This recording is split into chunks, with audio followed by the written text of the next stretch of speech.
el día que enterré a mi hija, quedó ahí.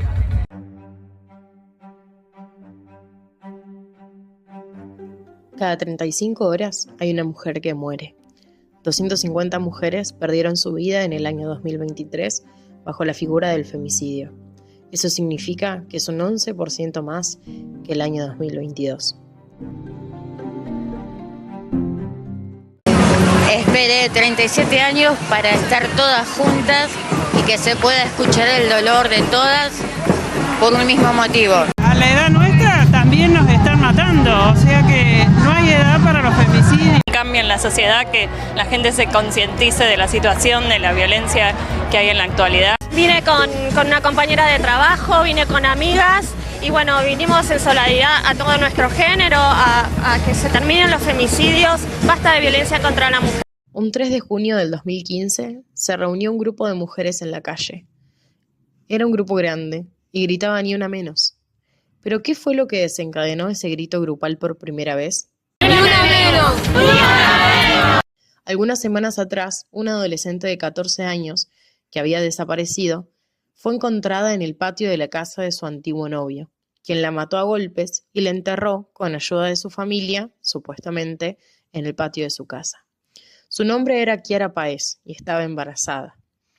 El caso es que, lamentablemente, se parecía a muchos otros, una adolescente que había muerto en manos de una pareja violenta, que no admitía haberle quitado la vida a su novia y que encima el chico también ayudaba a guiar la investigación a través de otros caminos, pedía justicia y quería ayudar en el proceso. Lo que pasó en ese pueblo de Santa Fe, en Rufino, un día frío de otoño, fue lo que rebalsó el vaso del soporte social hacia estas acciones. Situaciones que siempre estuvieron, aún antes del 2015, mucho antes. Pero algo en la sociedad se quebró ese día. El silencio de las mujeres que antes quedaban calladas, ahora querían gritar que no nos maten más. Fue la periodista Marcela Ojeda, que con 140 caracteres de un tuit logró iniciar un movimiento social en las redes. Después de 3 semanas de esa publicación, se gestó el primer 3 de junio, con un lema que había sido escrito hacía 20 años por una poeta mexicana llamada Susana Chávez, que era ni una menos ni una muerte más. Fue entonces cuando todas las ciudades de la Argentina y las calles de las capitales empezaron a teñirse de violeta. El color empezó a replicarse y la marea empezó a subir por toda Latinoamérica. Era un grito que se alzaba, pero lamentablemente esto no hacía que se detengan los femicidios. Pero sí habían logrado algo muy importante, y era que se agrupen y que se alcen las voces, para que muchas mujeres puedan darse cuenta y que sean conscientes de que existía violencia en su entorno, o que ellas mismas eran víctimas. Por eso, mientras un país se levantaba, en Córdoba, Martín Gonzalo Lizarralde estaba sentado en el banquillo de los acusados. Estaba siendo condenado por un crimen, pero bajo una figura que era muy equivocada. Lo que pasaba era que esa marea violeta, que era un hecho real social, el tema era que el femicidio ya estaba presente en la ley argentina desde hacía muchos años, específicamente en el 2012. También existía en los libros del derecho. Tenía su propia lucha el femicidio en los recintos judiciales. Y era que ningún juez o ninguna jueza se animaba a aplicar la figura por primera vez. A la Cámara de la Justicia de Córdoba le tocó, le pesó y no lo logró. Así es como empieza esta historia de la primera aplicación del agravante y figura del femicidio en la provincia de Córdoba. Y es por eso que en el capítulo de hoy vamos a decirlo con su nombre y apellido. Este es el capítulo 14. En el marco del 3 de junio, en el día de Ni Una Menos, vamos a charlar del caso de Paola Costa, el primer femicidio de Córdoba.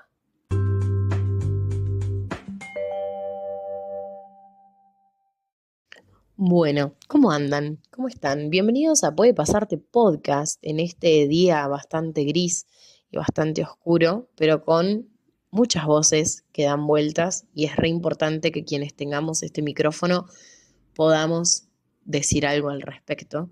Y es por eso que vamos a empezar este viaje que nosotros ya sabemos que en este programa nos enfocamos en el derecho, pero este día en particular siento que es re importante que nos concentremos también en qué pasó, ¿no? En qué desencadenó todo esto, para que entendamos qué fue lo que tal vez no estuvo tan bien desde la justicia y por qué, no sé si tuvo que dar marcha atrás, porque no fue una marcha atrás, pero tuvo que modificar algo la justicia por primera vez después de mucho tiempo. Entonces vamos a empezar el capítulo de hoy hablando de quién fue Paola Costa y qué pasó con ella. La noche del 17 de septiembre de 2014, Paola Costa salió de su departamento donde vivía con sus 3 hijos. Bajó para encontrarse con Martín Gonzalo Lizarralde, el padre de su última hija, Martina. Ella tenía en ese momento 1 año y 9 meses. Bajó con la nena UPA porque iba a buscar la plata de la pensión que él, supuestamente, había pasado a dejarle. Fuentes periodísticas y de investigación establecían que los últimos mensajes que ellos intercambiaron fue que él simplemente estaba abajo y ella le contestaba con un ok bajo y después dejó el celular adentro del departamento, cerró la puerta con llave, dejó a sus 2 hijos adolescentes adentro y bajó. Habló escasos minutos con Lizarralde, según cuentan. Nada había sido sencillo en esa relación, según testigos. Lizarralde no quería aceptar la paternidad de Martina, y entonces esto terminó en una disputa judicial. Fue a través de un ADN, que terminó dando positivo, que Lizarralde fue confirmado el padre de Martina y tuvo que reconocerla como hija. El tema acá es que se terminaba una disputa judicial, pero empezaba otra porque Martín no le quería pagar la pensión a Paola Costa. La pensión era de 1.400 pesos mensuales, del 2014, que hoy en día serían unos 150.000 pesos de hoy. El problema es que las cosas con Martín claramente no estaban bien para nada. Él tampoco había conocido a su hija.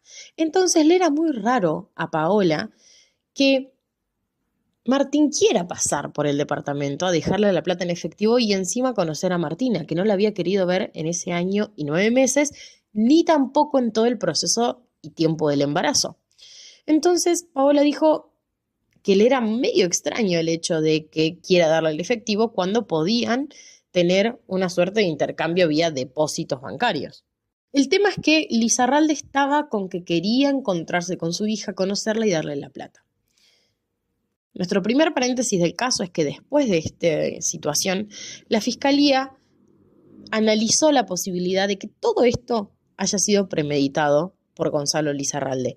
Y lo digo porque nunca llevó la plata. O sea, Gonzalo Lizarralde salió de la casa, pasó a dejarle una plata que nunca llevó a Paola Costa, pero lo que sí tenía Gonzalo en su mano era un cuchillo. Además, habían intercambiado algunos mensajes medio raros durante el día en los que Gonzalo le preguntaba a Paola Costa si ella vivía con algún otro hombre, a qué hora se desocupaba, a qué hora iba a estar sola con Martina. Entonces la Fiscalía empezó a pensar que esto significaba que Gonzalo Lizarralde estaba buscando una oportunidad en la cual Paola Costa esté muy vulnerable con su hija para así poder perpetrar algún tipo de delito. Desde que Paola Acosta bajó con Martina a UPA a buscar la plata, nunca nadie más la vio, ni a ella ni a Martina. Algunas fuentes establecen que esa misma noche familiares fueron hasta la comisaría a hacer una denuncia por desaparición, pero la policía entendía que por la edad de Paola, que era mayor de edad, ella se había ido por sus propios medios y no podían iniciar ninguna búsqueda. Voy a abrir otro paréntesis y es que de por sí sabemos que esto no es así hoy, así que sabemos que nos tenemos que negar si la policía nos dice eso. Cerramos paréntesis. El tema es que las horas pasaban y ninguna de las dos aparecía. Lo último que se había sabido es todo lo que charlamos recién, que ella había bajado para ver a Gonzalo Lizarralde. Las horas pasaban, los minutos pasaban, hasta que llegó la hora 80 de su desaparición, donde fueron encontradas madre e hija de la peor manera. Los policías, los efectivos policiales, encontraron el cuerpo de Paola Costa en una alcantarilla, específicamente adentro de un Boca Tormenta. Su hija seguía UPA de ella, estaba muy aferrada, fuerte, no quería soltarla. La nena estaba deshidratada, golpeada, después se dieron cuenta que también estaba apuñalada, pero respiraba aunque con bastante dificultad. Paola se había aferrado a la vida de su hija por un lado y en la otra mano tenía el puño cerrado con las llaves de su departamento adentro. Paola había sido asesinada. Fue con heridas de cuchillo, el corte principal en la garganta y otros distribuidos alrededor del cuerpo. Mucho más adelante en el proceso judicial, después de peritajes, se estimó que fueron más de 21 puñaladas las que recibió Paola Costa ese día. Martina, que repito, tenía 1 año y 9 meses, fue atacada con 4 puñaladas entre el tórax, el cuello y la espalda. Lizarralde claramente creyó haberle quitado la vida a las 2 antes de tirarlas, pero no fue así. Luego, con el correr de las investigaciones, se descubrió que Lizarralde, como les conté antes, fue sin dinero y con un cuchillo que era idéntico al de las heridas al departamento de Paola. Eso fue lo que le terminó dictando a la Fiscalía el pensamiento de esta premeditación que había hecho Gonzalo Lizarralde de ese plan. ¿Qué pasaba? Gonzalo Lizarralde no quería tener esta hija con Paola Costa porque él estaba de novio con otra chica, con una chica que era dentista y que estaba embarazada de un hijo de él. El problema es que, según lo que establecen las fuentes, Paola le discutía que aunque sea le dé la plata de la pensión porque sola no iba a poder. Claramente, después de todo el proceso judicial, se determinó que Gonzalo pensaba que de esta forma podía desquitarse de estos obstáculos que significaban Paola y Martín en su vida para poder seguir él tranquilo con la suya. Algunas aclaraciones de qué pasó esa noche fueron dadas por testigos, por vecinos de Paola Costa, quienes vieron un intercambio medio fuerte abajo del edificio frente a una camioneta. Esa camioneta fue algo muy importante en la investigación, ¿no? Que era una camioneta blanca con la que Lizarralde hacía repartos de panadería, porque él trabajaba para la panadería familiar. Entonces, el tema fue que los vieron ahí discutiendo en la calle. Gonzalo Lizarralde lo que hace es gritarle a Paola Costa hacer que suban a la camioneta y esa fue la última vez que alguien las vio. Como siempre digo, los detalles no son lo nuestro en este podcast y son bastante feos, ¿no? Quienes nos escuchan, como dije recién, saben que no es lo nuestro la especificidad de casos de crímenes, porque no es un programa de true crime o de crimen real, pero hoy es muy necesario resaltar esos detalles horrorosos para destacarlos, ¿no? Que hubo una persona de carne y hueso que se levantaba todos los días, que se tomaba un mate, que tenía hijos que amaba mucho, que los protegía y que sufrió horriblemente mal. Paola Costa y su hija Martina sufrieron mucho. Y esos detalles horribles que nunca cuento porque creo que no está tan bueno escucharlos, tal vez sean necesarios para un día como hoy entender que ese terror y ese horror que pasaron estas 2 personas fueron sufridas el año pasado por 250 mujeres. Este espacio que nosotros tenemos y generamos, este programa, este podcast, es muy partidario de defender que las palabras nacen, crecen, se forman y se conceptualizan en las calles. En las calles decimos en la sociedad. Porque la sociedad misma es quien necesita expresarse y quien al fin y al cabo busca naturalmente formas para hacerse entender entre sí, entre quienes la conformamos. Así que el primer disclaimer que voy a decir ahora desde el derecho es, en este capítulo, que no nos vamos a enfocar, ni en este episodio ni en ningún otro, en conceptualizar algo según la RAE. ¿No? Y esto lo quiero dejar re en claro. Nosotros vamos a conceptualizar cosas acá según aquello socialmente aceptado y, por supuesto, según lo que la normativa existente sobre el tema nos conceptualice. Es por eso que vamos a decir que la palabra femicidio se introduce por primera vez en nuestro ordenamiento jurídico en el año 2012. Fue con la sanción de la Ley 26.791 que buscaba modificar el Código Penal argentino. Bueno, dije ese disclaimer así re heavy, re malote, re heavy, pero la realidad es que últimamente se ve muchísimo en redes, lamentablemente muchísimos funcionarios de distintos espacios políticos y de distintos gobiernos están hablando que lo único importante en esta vida son las conceptualizaciones de la Real Academia Española, ¿no? Cuando, bueno, no voy a entrar en tema porque eso es un debate impresionante, pero es muy importante decir que para nosotros en este capítulo conceptualizamos a través de lo que la sociedad entiende por algún tipo de palabra, excepto cuando necesitemos conceptualizar desde la normativa del derecho en momentos de especificidad.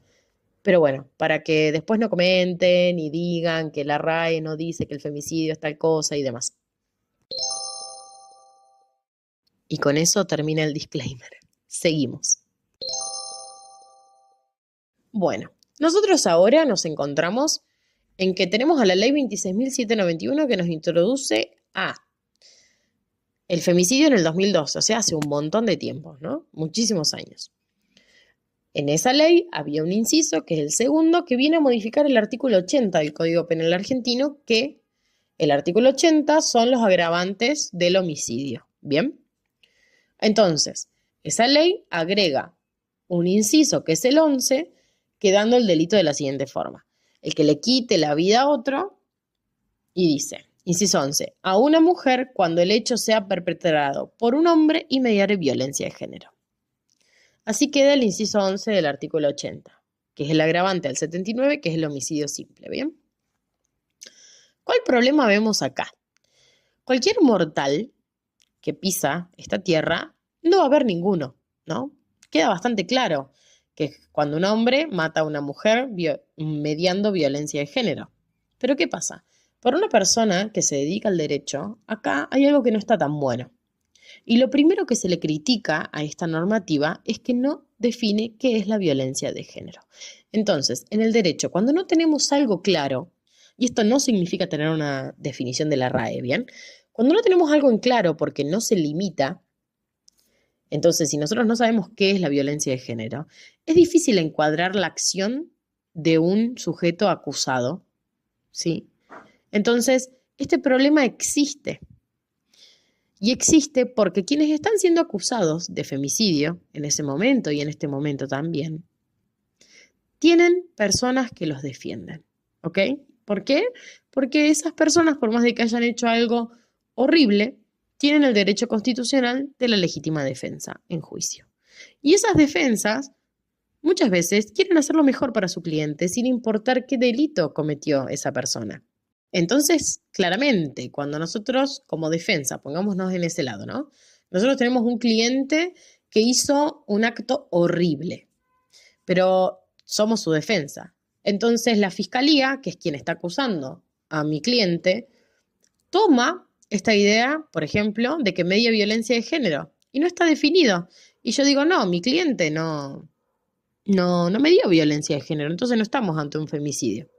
Cuando algo no está definido legalmente, pasa esto. Es mi palabra como defensa de esta persona contra la de la fiscalía. Quien termina decidiendo son los jueces, claramente. Pero bueno, digo, sería mucho más sencillo si se hubiese definido violencia de género y las defensas de estos acusados no tuviesen ese material de estrategia, ¿sí? ¿Y por qué esto es muy importante?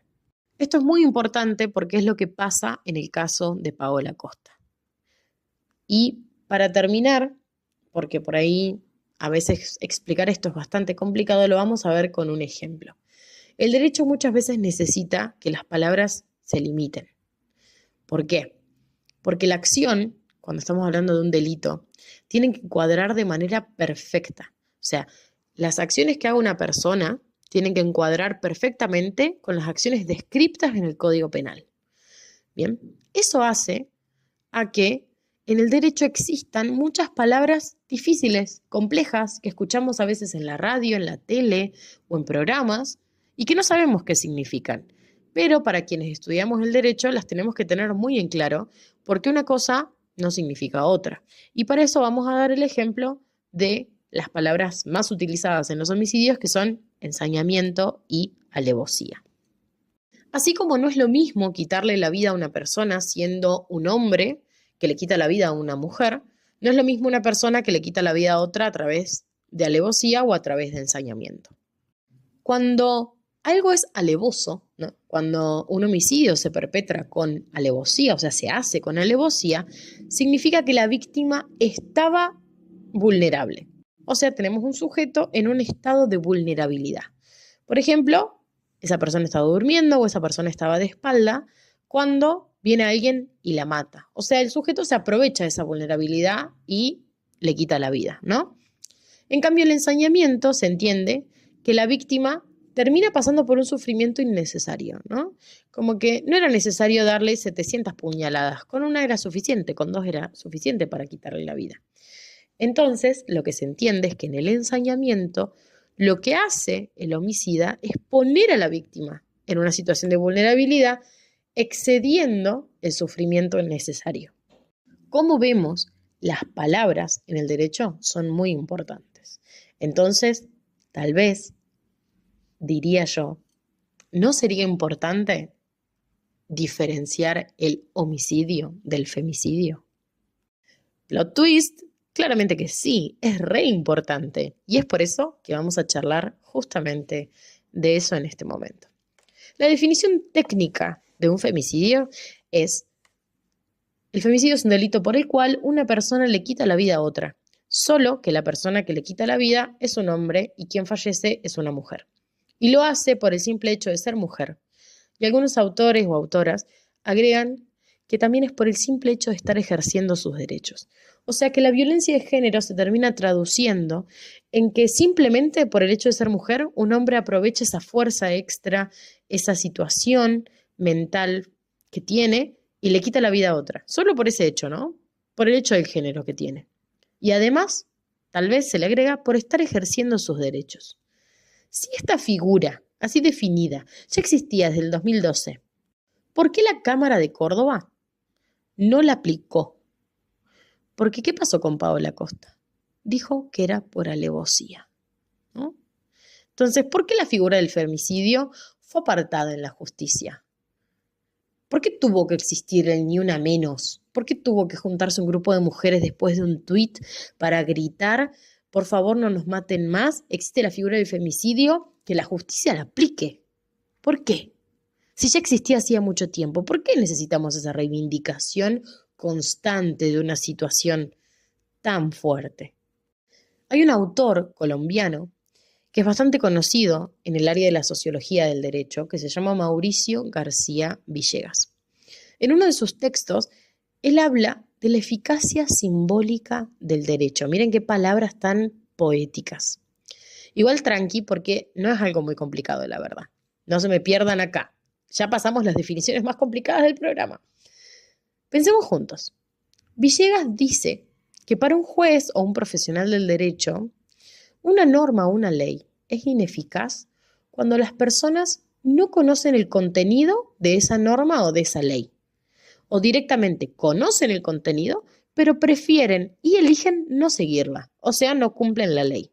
Básicamente, más sencillamente, hay una ley, la gente no la conoce, hay una ley, la gente la conoce, le chupa un huevo y no la usa, no la sigue.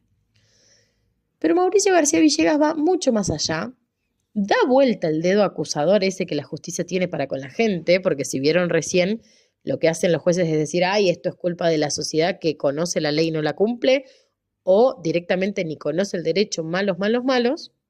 Da vuelta ese dedo acusador de la justicia y dice: ¿qué pasa cuando son los jueces o las juezas o profesionales del derecho quienes no quieren hacer cumplir una norma? Porque básicamente eso pasó, ¿no? En el caso de Paola Costa. Desde hacía muchos años la figura del femicidio ya existía en el Código Penal argentino. Y por lo que vimos recién, a Paola Costa la mataron, le quitaron la vida, decidieron por ella hasta dónde podía vivir, hasta dónde podía ver crecer a sus hijos, hasta dónde podía respirar cada mañana, por el simple hecho de ser mujer y ejercer sus derechos.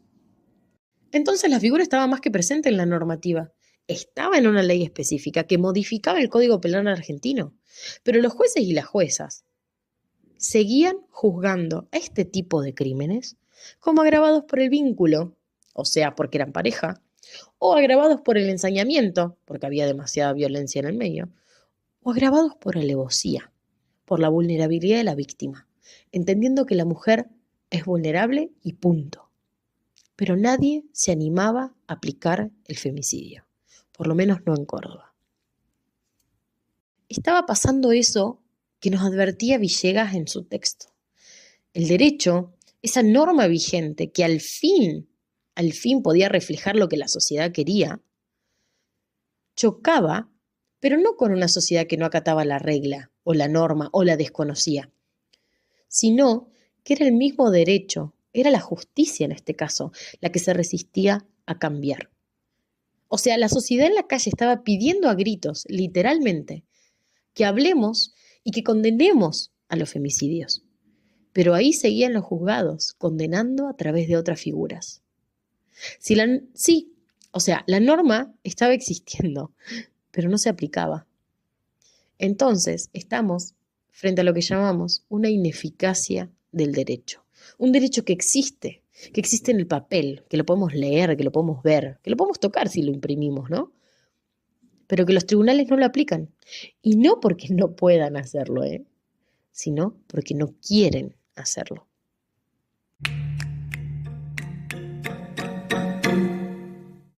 Vemos entonces que es necesaria esta simbología en el derecho, porque las palabras en este espacio de la ciencia son muy importantes, y no por la definición de un diccionario, sino por lo que entendemos nosotros y lo que la defensa puede jugar a su favor. Entonces, el hecho de diferenciar la cantidad de mujeres que pierden la vida por ser solo mujeres en manos de hombres hace a la visibilización de la situación y al reconocimiento de la existencia de una violencia de género latente en la sociedad.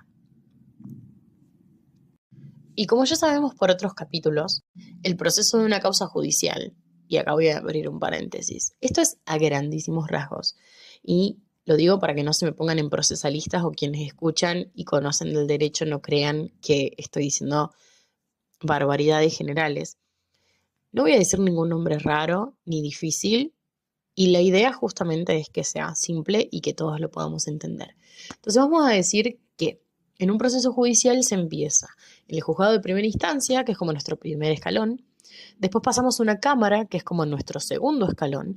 Y en el caso de que alguna de las dos partes no esté de acuerdo tampoco con lo que diga la cámara, puede pedir una tercera y última voz y voto.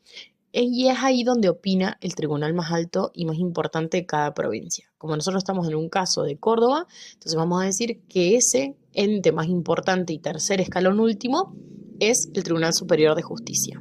Entonces, ¿qué pasa? Cuando el caso de Paola ya está en la segunda instancia, o sea, en el segundo escalón, en el escalón de la Cámara, ¿qué dice la Cámara? Termina sentenciando que Gonzalo Lizarralde era culpable, lo mismo que habían decretado y sentenciado en la primera instancia, en nuestro primer escalón.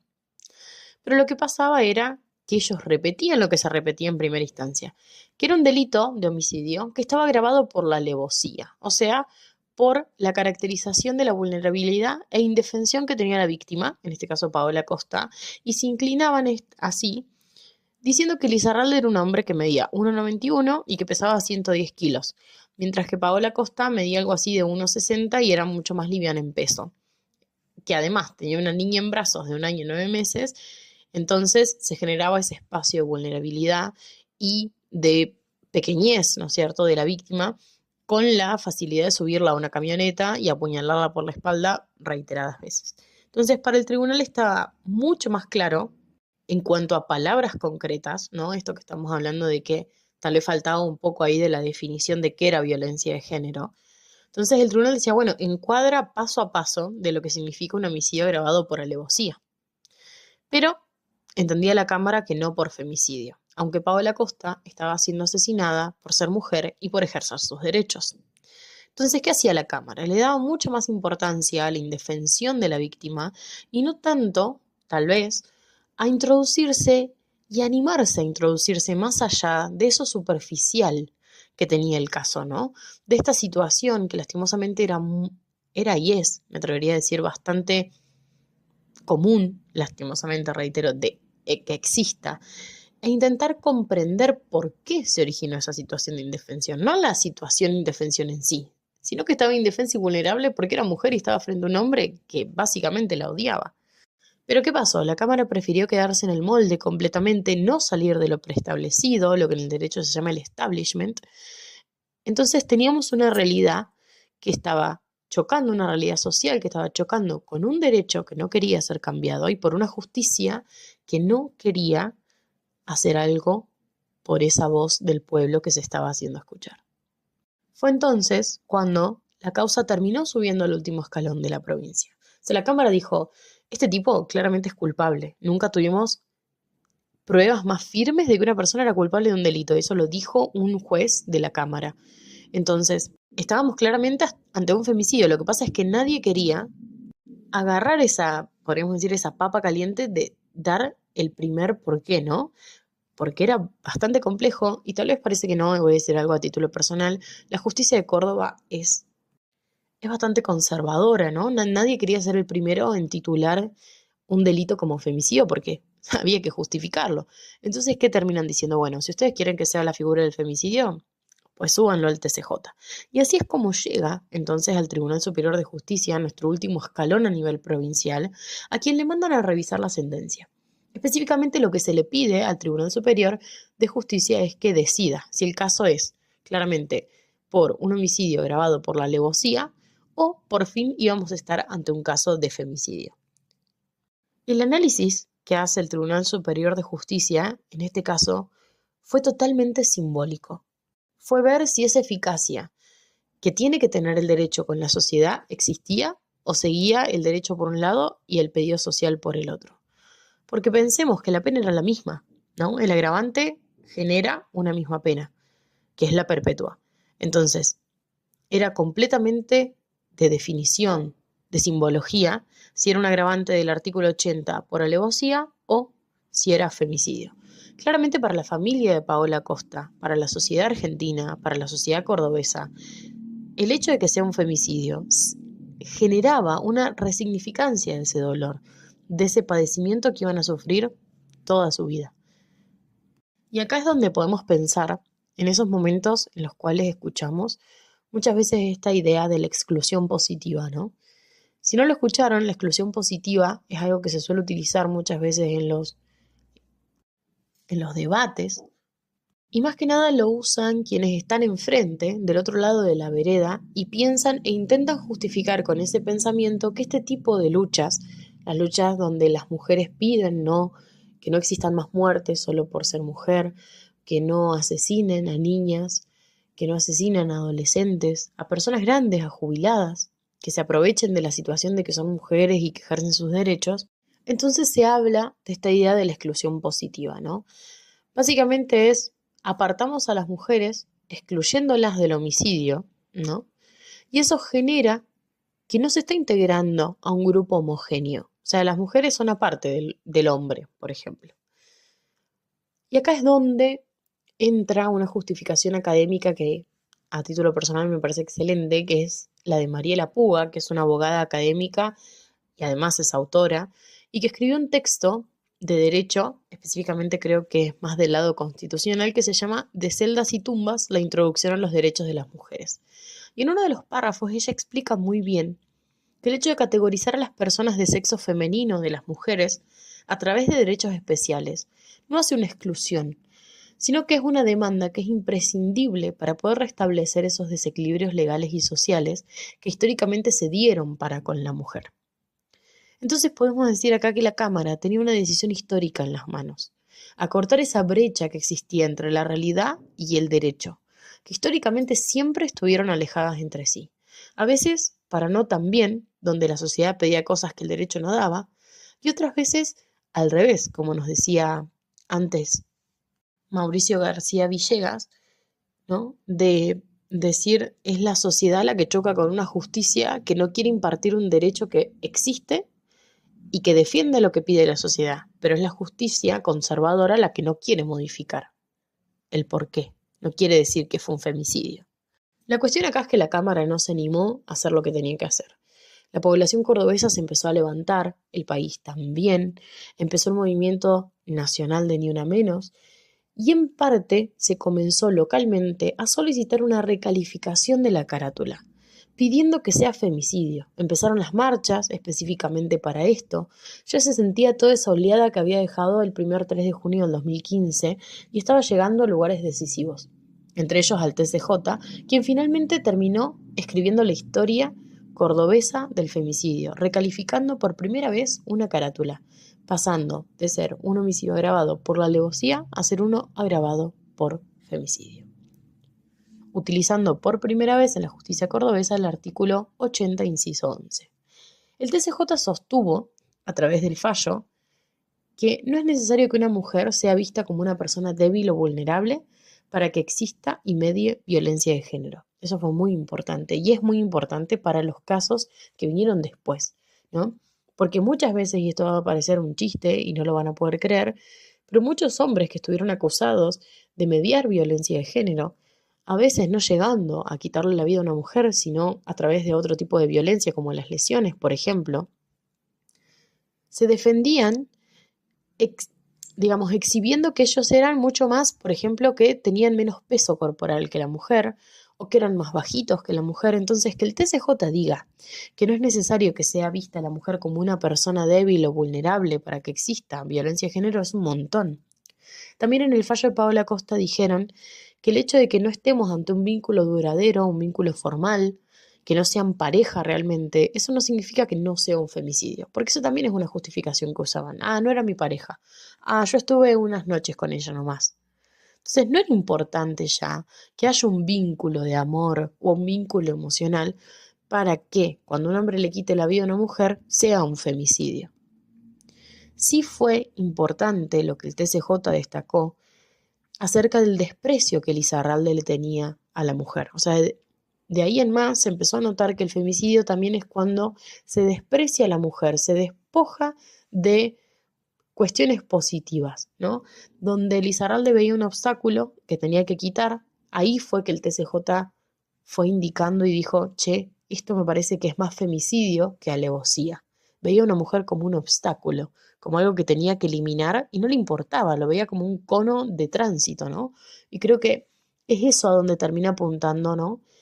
Ya dejando de lado la cuestión física de la mujer, la cuestión psicológica de la mujer, la cuestión del amor, ¿no? De esto que siempre se ve en las cuestiones capaz un poco más conservadoras de los vínculos.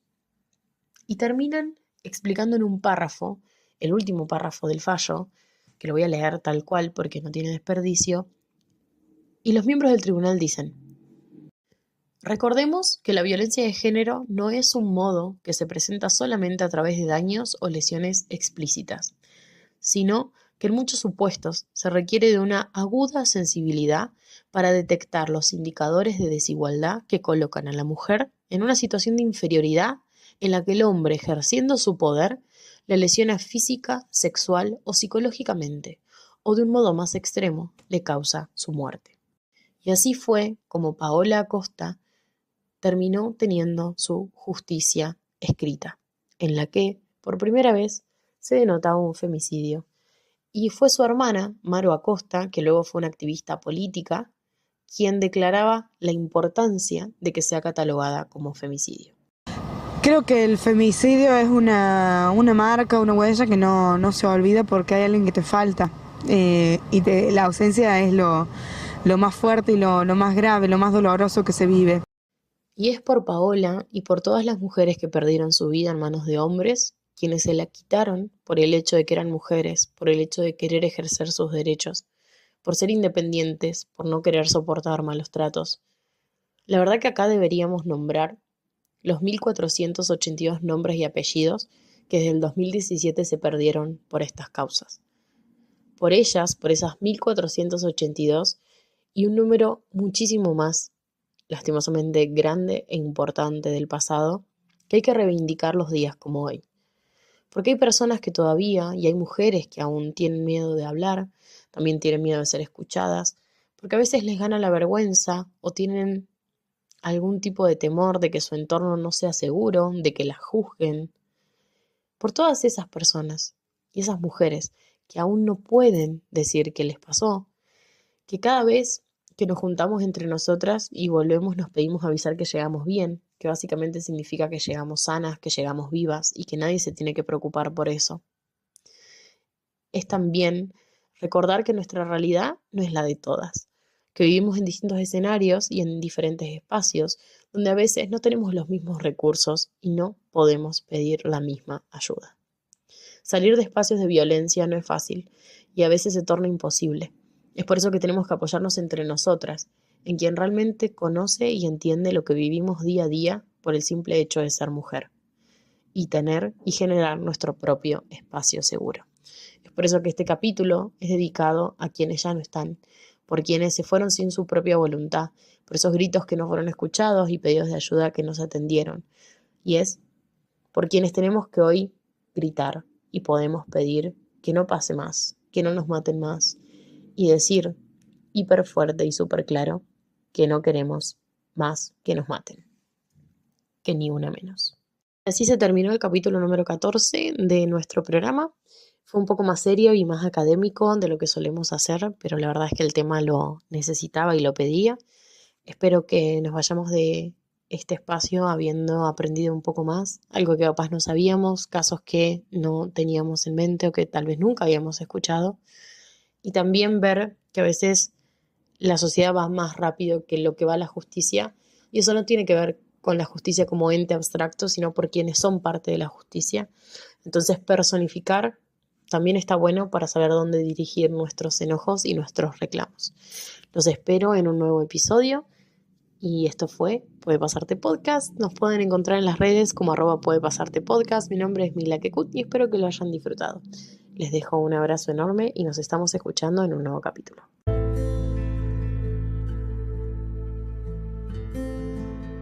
Que a Martina le vamos a tener que explicar cuando entienda del todo que su mamá no está, que su papá no se quiso hacer cargo de ella, que en realidad su papá mató a su mamá. Que su papá biológico mató a su mamá y que hoy la crían sus abuelos y sus tíos por eso, ¿no?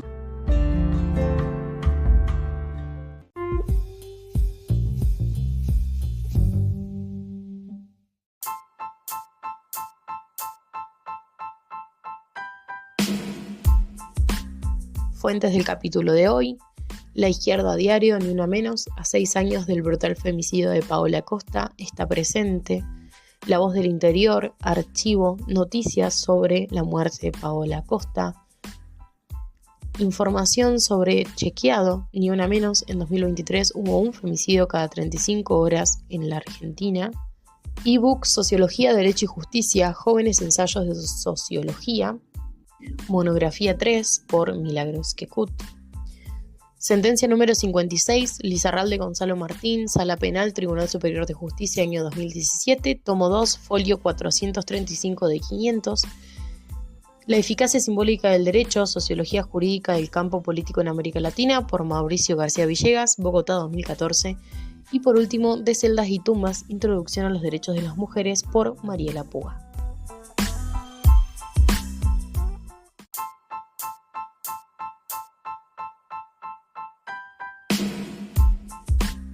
Puede Pasarte Podcast es una producción de Derecho ATP donde buscamos que el derecho sea apto para todo público.